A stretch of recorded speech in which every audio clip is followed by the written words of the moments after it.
The consequence is we want this grip to be moving as swiftly as possible. The swifter we can get the grip moving from the transition all the way through to impact, that's going to deliver as a consequence the faster swing speed. Moving, trying to think, I've got to shallow the club, and what happens is the right side dips down and we get a little bit stuck, and then the hips sort of shove out this way. Do you want more swing speed? Effortless swing speed? I would wager you do. However, the way you are probably going about it is like 90% of other frustrated golfers. And I'm going to show you the key move you need to do on the downswing that the pros do, the longest hitters in the world do, and you can start applying to see instant results with more consistency and less effort. No matter whether you're a senior golfer, beginner, breaking 80, whatever, we can add 5, 10, maybe even more yards like that. And I'm going to show you how.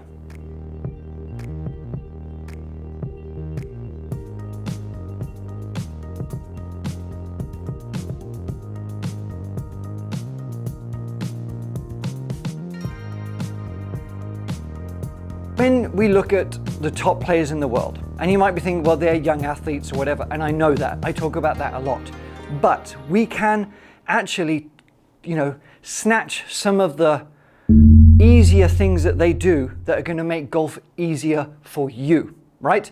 Now, there is this misconception that you have to make a big rotation on the backswing.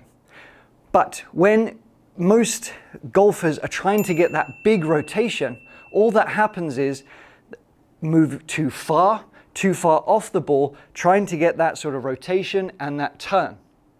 All that happens is there's no spring effect. There's just no real intent of what we're trying to do. And what happens is if you go too far this way, it's a lot further to come back. And you just simply cannot do that quick enough, okay? What we have to try and do is replicate the backswing rotation to the through swing rotation. And the harder and more you sort of turn and rotate and lift up this way, trying to get there, that's a heck of a long way to come all the way back through, all right? We're gonna cover that in another instant, but I want you to remember that. We do not have to make such a big rotation on the backswing, all right? Start getting that out of your mind, and I promise you, you're going to see more consistency. And it's why we've got the Short Swing Maximizer series coming soon, so keep an eye out for that though, all right? What happens is, when people are trying so hard to get more speed from the, let's say we've got a decent backswing. We haven't, I'm going to presume this, we haven't tried to get such a big rotation. We are just sort of nicely turned behind, we've used our core just a little bit, and we're just sort of ready. We've got freedom and movement, okay? There's two faults that generally happen here, and just let me know if you think you do one of them. One is we are moving from the top here, we're sort of moving, trying to think, I've got to shallow the club, and what happens is the right side dips down and we get a little bit stuck, and then the hips sort of shove out this way. And what happens is the hands have to flip through and try and catch up. And that is just a speed killer. If I show you from this angle, we are here, then we're dipping down to the side to try and get that shallowness. We get stuck basically, the hips shove out, and we're just sort of leaning back, doing something like that. That is not a very effective swing, as you might already know, okay? There's that fault. The next one is, because in essence we're trying to, swing and fire the hands as much as possible, all right, from here, but we're moving in the incorrect manner. And it can actually happen from the setup. If we've got our backside out too far, it's much easier to stand up a little bit taller and sort of do that kind of move there, all right? So a little tip to counteract that, if that's very much you, just stand a little bit taller, a little checkpoint, heels to the butt of to your butt, and you can just check with your club here. You're actually not going to be too straight, really, more than anything, okay? So I want you to try and feel that placement there, and we're actually keeping the legs a lot straighter than you may think, which is down here, okay? So it's going to feel like you're a bit more sort of passive, but actually it's going to enable you to be a lot more dynamic. And when we do make the shift, we can actually sort of use the ground a little bit better, almost reversing it, exaggerating. We're like this and there. We're going to reverse that. The second fault is usually derived from thinking you've got to get those hips open, and we just spin out. It knackers the sequence, it kills the swing speed, and it is way too common. Because you might have seen the tour pros, you know, open their hips and everything, but they don't do it the way you think they do it, all right? But it's easier the way they do it than you're trying to do it. I hope that kind of makes sense, and I'm going to show you how.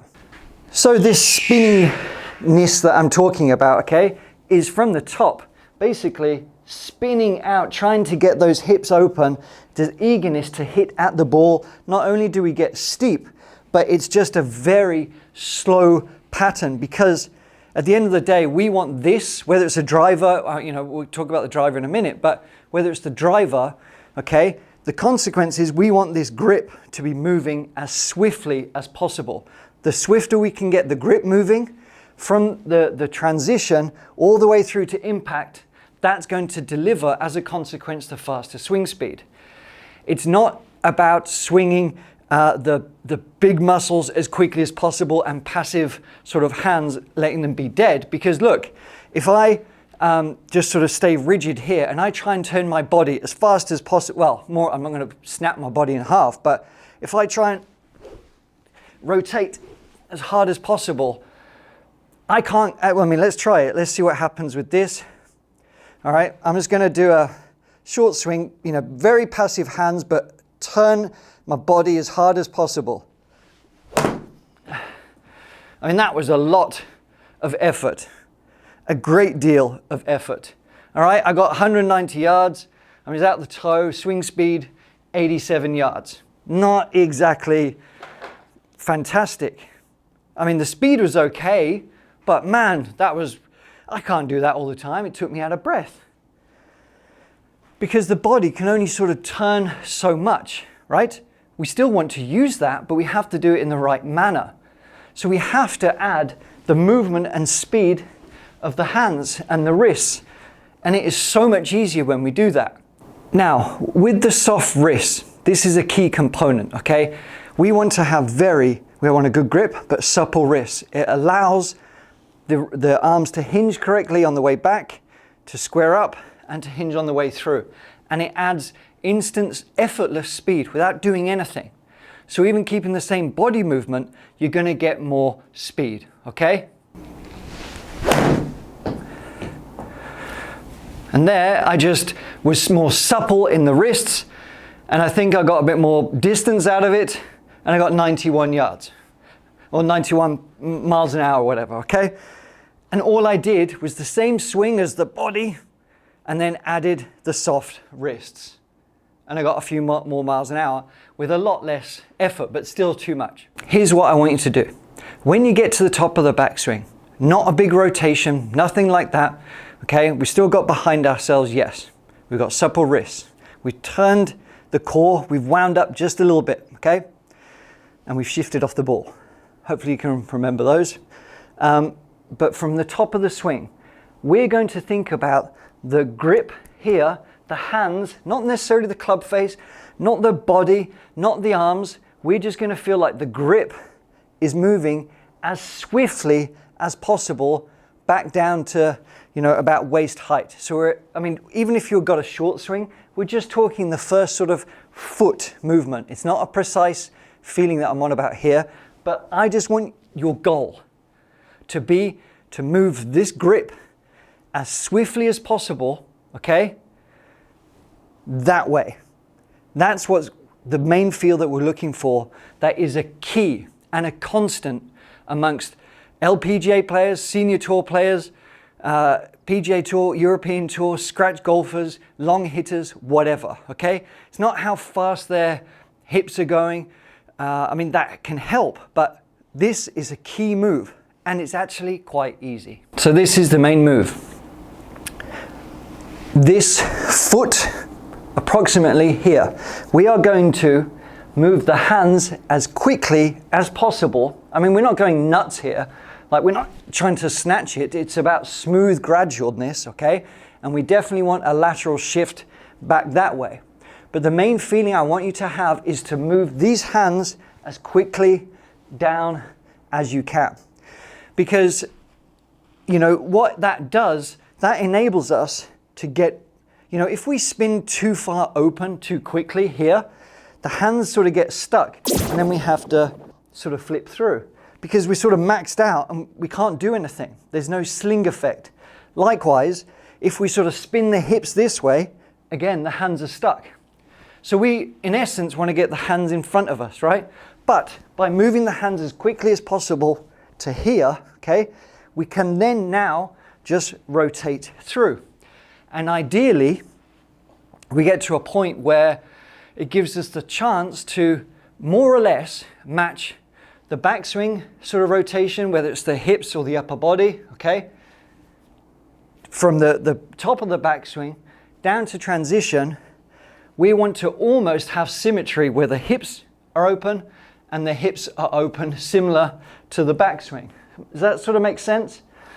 It's not exactly, but it's a good feeling to have.